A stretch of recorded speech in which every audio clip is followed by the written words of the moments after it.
In almost every video about the Mongol Empire, including ours, there's one question that remains unresolved and is sort of left outside the main discussion. Everyone happily dissects the Mongols' numerous victories, debates their cruelty, and draws conclusions about Genghis Khan's role in history. But the main question is almost never addressed. How exactly did the Mongols manage to conquer half the world? At this point, vague images come to mind. Vast Mongol armies crushing lone defenders. Even the very term horde, coined by European historians, seems to reinforce the idea that the Mongols were always the overwhelming majority. At best, someone will recall the genius of Mongol archers and cavalry and half-heartedly mention the postal system or revolutionary logistics. But wait, was Mongolia really the most densely populated country on Earth? Both Gumilev and Western sources estimate the population of the Mongolian steppe in 1206, when Genghis Khan rose to power, at no more than 5 million people. Meanwhile, the Jin Empire, one of Genghis Khan's first victims in that same year, had around 50 million people. The Southern Song Empire, also defeated by the Mongols, had roughly the same population. Something in the math doesn't quite add up, does it? In the next few minutes, we propose to discuss the final answer to the Mongol question. Was it really true that they won because of superior numbers? Did they always annihilate the conquered down to the last atom, along with their culture and customs? And finally, were the Mongols a historical accident rather than an inevitability? We'll speak mainly in the language of numbers, so the conclusions will be, as they say, factual. Make yourself comfortable, and let's start simple. Let's assess the relative strength of the sides in the key battles of the Mongol conquests. The first battle between the Mongols and the Chinese took place at the Yakulin Ridge in spring 1211, the very one after which the Great Wall of China fell. Under Genghis Khan's command were, at most, 80,000 troops. That's taking the highest estimates, including his personal guard, the Kashyyyks, and squires. His opponent, Jin commander Wanyan Chengyu, had 130,000 men by the lowest estimates. The highest put it at over 150,000. Either way, the Chinese had numerical superiority. Skipping the philosophy, we move to another battle, Liangzhou, 1226. Another Mongol campaign in China, this time against the Western Xia. Genghis Khan was already ill, but 80,000 Mongol troops still succeeded against 80,000 to 100,000 Xia soldiers. But that's China. People are always plentiful there. Let's switch theaters to the decisive battle against the Khwarezmian state. At the Indus River in 1221, between 50,000 and 80,000 Mongols faced 30,000 to 50,000 troops of the last Khwarezm Shah, Jalal ad-Din. A year earlier, during the siege of Samarkand in 1220, Genghis Khan had 50,000 to 60,000 troops against a 60,000-strong garrison of the same ruler. Yes, earlier at Otrar, 50,000 Mongols overwhelmed a 15,000 to 20,000 strong garrison. But on the other hand, at Parwan in 1221, 30,000 to 40,000 Mongols faced 60,000 to 70,000 Khwarezmians. In Europe, the situation was similar. At the Battle of the Sajo River, Mohi, in 1241, the key battle of the Mongol invasion of Europe and Hungary, Batu Khan's 30,000 to 40,000 troops faced 50,000 to 60,000 under King Bela IV. That same year at Legnica, Baidar's three Tumans, about 30,000 men, met a 40,000-strong European coalition under Duke Henry II. At the Kalka River, somewhere between 45,000 and 100,000 Slavic troops fought three Mongol Tumans, 20,000 to 30,000 men. We'll stop here with one note.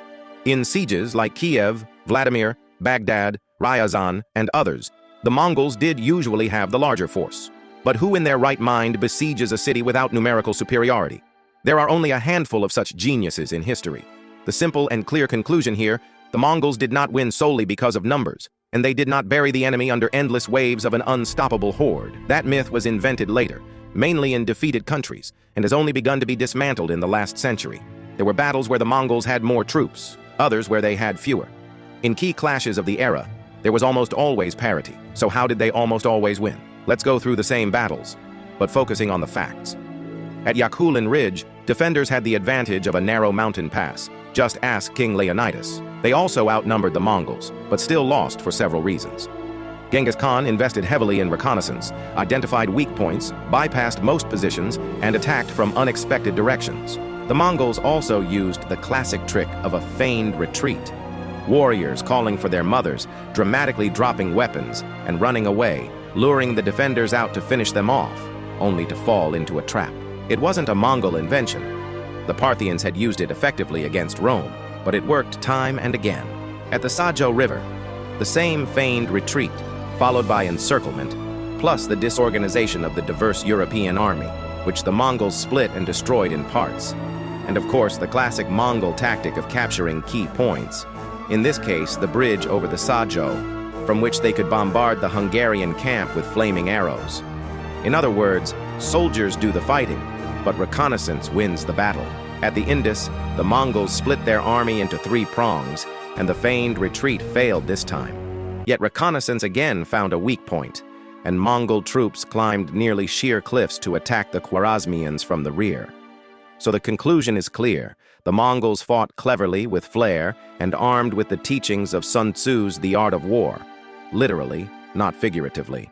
In addition to cunning, they took from China artillery, siege tower technology, and, like a hedgehog rolling through Asia, gathered the best of military science from their conquered enemies, sometimes along with the enemies themselves. Now the third question, did they really destroy the conquered down to atoms? This applies mainly to the tragic stories of Khwarezm, Baghdad, and Kiev. That's usually where the narrative stops, as, for example, political science expert Paul Rose does. But here's a nuance that Rose and many others often forget. 2 years before Genghis Khan's coronation, in 1204, Crusaders captured Constantinople, slaughtered tens of thousands, burned whole districts, and carried off priceless works of art.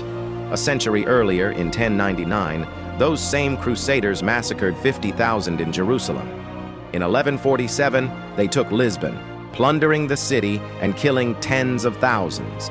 So while appealing to modern emotions is understandable, in historical context, the Mongols' treatment of the conquered differs from the norms of medieval Europe, or anywhere else, only cosmetically. Every people should be judged in the context of their own era, and from that perspective, the Mongols were entirely typical representatives of the late Middle Ages. And when Kiev, Samarkand, and Baghdad are mentioned, people often forget Hangzhou, Tabriz, Sarai, and other cities. Hangzhou was captured by Kublai Khan in 1276, or rather, it surrendered voluntarily and was preserved as an economic and cultural center. Under Kublai, its population grew to 1 million, and it was called the most developed and beautiful city in the world, not by anyone, but by Marco Polo himself. Tabriz, a major city in Persia, was taken by Hulagu in 1258. It surrendered without a fight and became one of the capitals of the Mongol state in Persia. The Mongols, contrary to popular belief, were not against science. In 1259, the Maragay Observatory was built with Hulagu's personal funds. At the request of scholar Nasir al-Din al-Tusi, Hulagu spared captured scientists and brought them to work there. He also funded a 400,000 scroll library, and the city's population grew under Mongol rule. Sarai was built from scratch by the Mongols on the Volga. Marco Polo's father described it as a great trade center with luxurious infrastructure, baths, palaces, and markets. At one point, it was perhaps the largest city in Eastern Europe, with a population of 200,000. Even a destroyed city could sometimes be spared later. For example, Bukhara refused to surrender, was destroyed, then rebuilt.